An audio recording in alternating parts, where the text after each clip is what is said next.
महाभारत में धृतराष्ट्र के पुत्र और तेजस्वी पराक्रमी योद्धा युयुत्सु के बारे में मैं आज कुछ बताना चाहूंगी। गांधारी गर्भवती हो गई और उनकी सेवा के लिए वाणिकी जाति की एक दासी को रखा गया। वहां धृतराष्ट्र के संबंध उस दासी से बन गए और जब दुर्योधन का जन्म होता है, युधिष्ठिर का जन्म होता है, तब उस दासी पुत्र युयुत्सु का भी जन्म हो जाता है। चूंकि युयुत्सु धृतराष्ट्र के पुत्र थे तो उनका लालन पालन भी उसी हिसाब से बहुत ही पराक्रमी तरीके से किया गया। वो भी राजवंश की सभी कलाओं को सीखते हैं। ज्यों-ज्यों वो बड़े होने लगते हैं, दुर्योधन उनको दासी पुत्र कहकर उनका उपहास उड़ाते थे और उनके साथ दुर्व्यवहार किया जाता था। वो उपहास और वो दुर्व्यवहार की बातें उनके दिल में घर कर गई थी।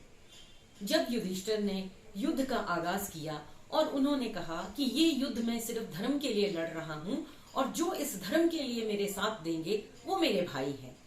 कौरवों के होते हुए भी कौरवों का साथ छोड़कर युयुत्सु, जो कि धृतराष्ट्र के पुत्र थे, उन्होंने पांडवों का साथ दिया और वो धृतराष्ट्र को छोड़कर युधिष्ठिर के खेमे में चले जाते हैं।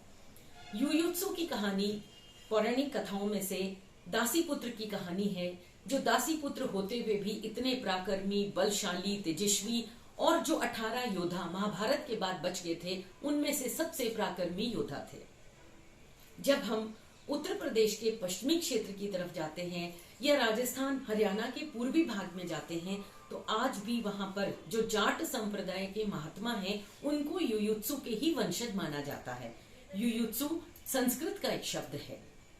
ज्यादा बातें करते हुए मैं यही आपको बताना चाहती हूँ कि दासी पुत्र होना कोई गुनाह नहीं था। महाभारत की जो कहानियां हैं उनमें छल, भेद, लड़ाई, झगड़ा और मान सम्मान, इनके लिए जो युद्ध चलते रहे वो बहुत ही रोचक हैं। युद्ध की समाप्ति हो जाती है, दासी पुत्र बच जाते हैं। अब अपना राजपाट त्याग करके जब स्वर्ग लोक की ओर युधिष्ठिर चले जाते हैं तो वो राजा परीक्षित को बताते हैं कि मैंने उनके लिए युयुत्सु को ही जो है वो सेनापति नियुक्त कर दिया है।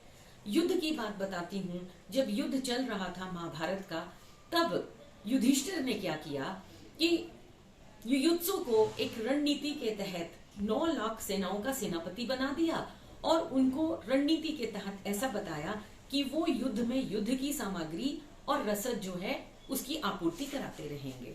बहुत थोड़े शब्दों में कहना चाहूंगी कि कौन क्या है, कहां से है, इस विषय में ना सोचें। कोई भी व्यक्ति कभी भी किसी के काम आ सकता है। धन्यवाद।